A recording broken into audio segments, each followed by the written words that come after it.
Perkenalkan, nama saya Febriantia Permana, NPM akhir 119. Saya akan menjelaskan tentang stabilisasi tanah dengan memanfaatkan material limbah. Yang pertama, pendahuluan.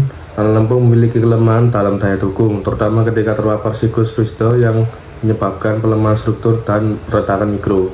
Dalam konteks pembangunan infrastruktur berkelanjutan, pemanfaatan limbah instruksi menjadi alternatif inovatif untuk stabilisasi tanah, terutama pada tanah lempung dan tanah pasir.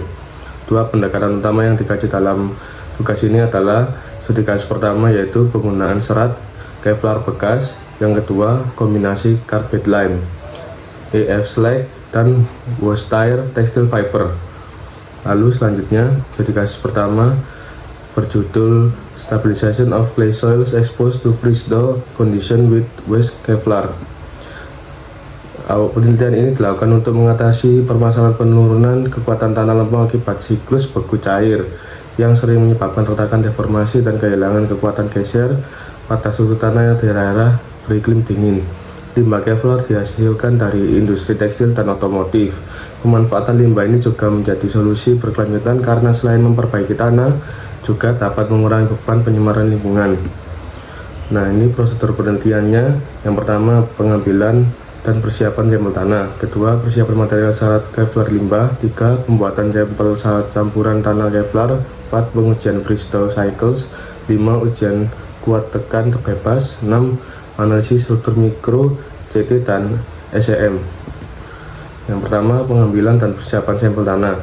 Ini diambil dari dua jenis yang berada di wilayah Erzurum, Turki Timur, daerah yang mengalami kondisi beku atau cair ekstrim. Sampel berupa lempung merah dan lempung putih diambil dari tanaman kurang lebih 1 meter untuk menghindari lahan organik. Masing-masing jenis tanah diambil dari 3 titik yang berbeda untuk kemudian dicampur dan dihomogenkan agar mewakili kondisi lapangan. Tanah kemudian dikeringkan di udara, dihaluskan diayak dengan sarikan nomor 4 untuk menghilangkan partikel kasar, lalu dikeringkan dalam oven. Persiapan material serat Kevlar limbah. Kevlar limbah diperoleh dari kabel serat optik bekas milik perusahaan Turk Telekom. Kevlar ini merupakan serat pelindung kabel telekomunikasi yang sangat kuat dan tahan terhadap suhu ekstrim. Serat Kevlar kemudian dikeluarkan dari kabel dan dipotong sepanjang 10 meter agar sama. Selanjutnya, pembuatan sampel campuran tanah Kevlar. Kevlar limbah dicampurkan ke tanah kering dengan kadar 0,05, 0,025, 0,5, dan 1% dari berat kering tanah. Air ditambahkan sesuai kadar optimum sedikit demi sedikit sambil diaduk agar campuran homogen menyatu. Campuran disimpan dalam wadah tertutup selama 24 jam, lalu campuran dipadatkan menggunakan alat Harvard Mini Compactor menjadi silinder berdiameter 32 mili dan tinggi 70 mili dengan energi pemadatan standar. Lalu ada pengujian Fristo cycles, yang mana sampel diletakkan dalam ruang pendingin otomatis. Lalu prosedur 1, siklus 6 jam dibuka pada minus 20 derajat, lalu 6 jam dicairkan kurang lebih 25 derajat. Total ada 3 kelompok pengujian, 2 siklus, 5 siklus, dan 10 siklus. Setelah selesai, dihitung persentase kehilangan massa Fristo grain loss FTG dengan lalu uji kuat tekan bebas dilakukan sesuai standar ASTM D2166. Kecepatan pembuahan 0,8 dihitung dengan tegangan puncak dari grafik tegangan-regangan. Nilai hasil pengujian dinormalisasi dengan tanah tanpa Kevlar. Lalu ada hasil dan pembahasan dari analisis struktur mikro dari CT. Temuannya yaitu 1. Pada tanah tanpa Kevlar dan pada kadar Kevlar rendah, rasio rongga void rasio meningkat hingga 5 siklus, menandakan terbentuknya pori-pori dan retakan baru akibat perbekuan. 2. Setelah 10 siklus, void rasio justru menurun, menunjukkan bahwa Kevlar berkontribusi dalam mengikat partikel tanah dan mengisi ruang kosong yang terbentuk. 3. Tanah CL menunjukkan distribusi rongga yang lebih kecil dibanding CH, karena tanah CL memiliki kadar air yang lebih rendah dan plastisitas yang lebih kecil, sehingga lebih stabil terhadap perubahan volume. Lalu untuk SEM, 1. Kevlar memiliki struktur seperti tulang ikan wishbone dengan serat halus yang menonjol dari batang utama. 2. Serat halus ini menempel erat pada partikel tanah, meningkatkan luas bidang kontak dan membentuk ikatan mekanis yang kuat. 3. Kevlar menciptakan struktur jaring di dalam matriks tanah, membantu mendistribusikan tegangan secara merata dan menahan pergerakan butiran saat siklus beku cair. 4. Selain itu, Kevlar juga memiliki kekuatan tarik tinggi sehingga mampu menahan gaya tarik yang timbul akibat ekspansi air di dalam selama pembekuan. Lalu selanjutnya pembahasan studi kasus 2 yang berjudul Eco-Friendly Approach to Clay Stabilization Integrating Carpet Lime, Steel Slag, and Tire Textile Waste. Latar belakangnya yaitu tanah lempung ekspansif daerah tropis seperti Indonesia sering mengalami perubahan volume akibat kadar air yang tinggi. Herani et al. 2025 mengembangkan pendekatan stabilitas hybrid dengan mengombinasikan 3 bahan limbah industri, yaitu carpet lime atau CL, steel slag, and tire textile waste. Kombinasi ini diharapkan menghasilkan efek sinergis antara reaksi kimia dan penguatan mekanik. Prosedur penelitian: tahap penyelesaian material, pencampuran dan pembuatan sampel. 3. Pengujian mekanis dan ketahanan. 4. Pengujian Bristow dan cycle. Analisis mikrostruktur. 6. Analisis data dan statistik. Lalu pada tahap persiapan material, peneliti menggunakan 4 bahan utama. Tanah lempung diambil dari provinsi Khorasan, Iran, termasuk jenis CH. Tanah ini dikenal memiliki daya kembang tinggi dan sering menimbulkan masalah kestabilan. Terus kedua, carpet lime, limbah industri gas astilena kayak aksium oksida digunakan sebagai bahan pengikat atau stabilisator. Lalu 3. Electric arc furnace slag, EAF slag, limbah dari pabrik baja Guilan, berfungsi sebagai bahan pozolanik yang membentuk gel pengikat seperti CSH. Keempat, waste tire textile fiber, serat tekstil dari limbah bahan bekas, berfungsi sebagai penguat reinforcement dalam tanah.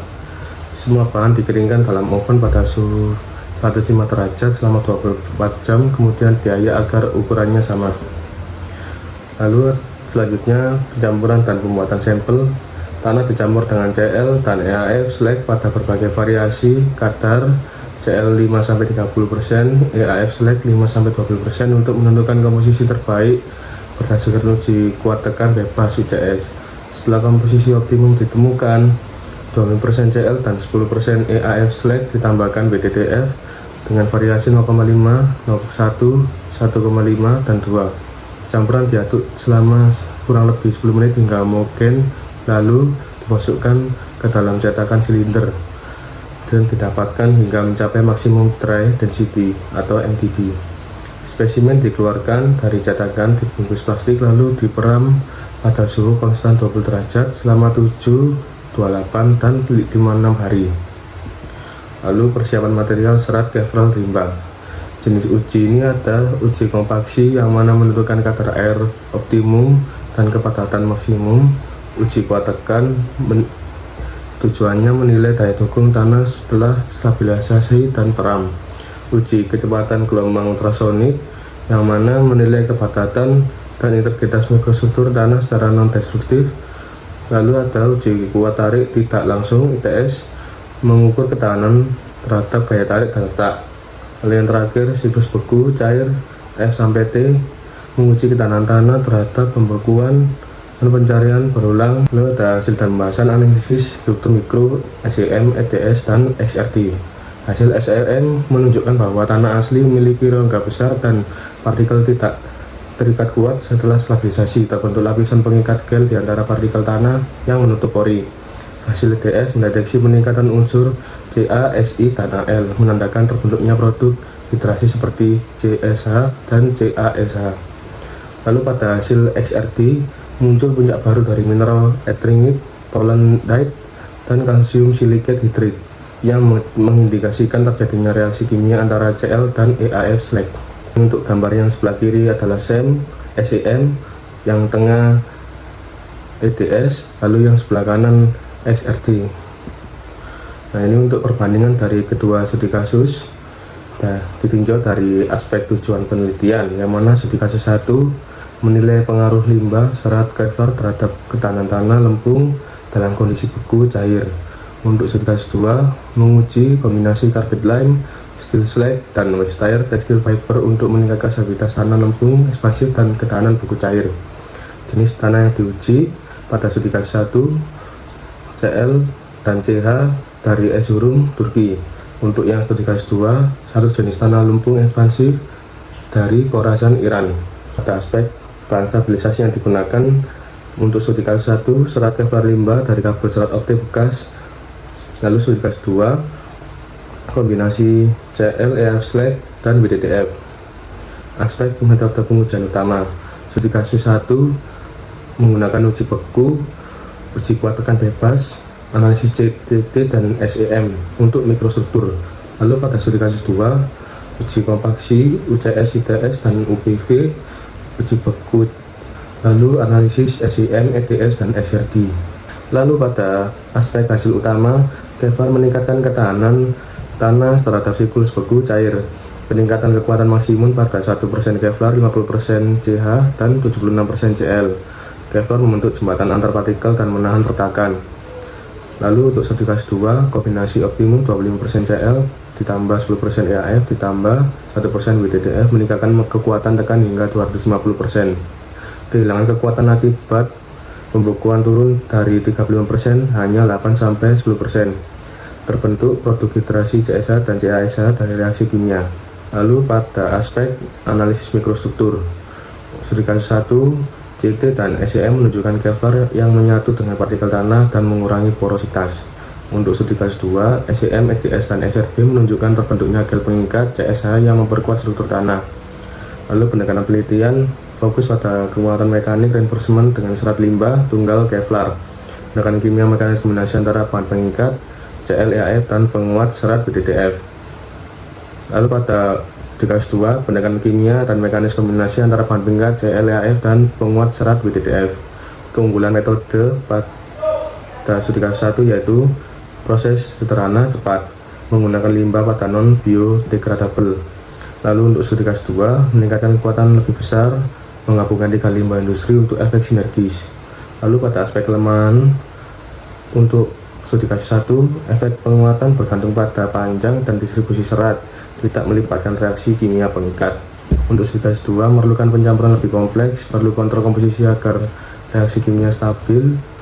Lalu pada aspek keberlanjutan, untuk studi kasus 1, mengurangi limbah Kevlar industri telekomunikasi. Untuk studi kasus 2, mengurangi limbah kapur karbid, slag baja, dan ban bekas 3 limbah besar industri berat.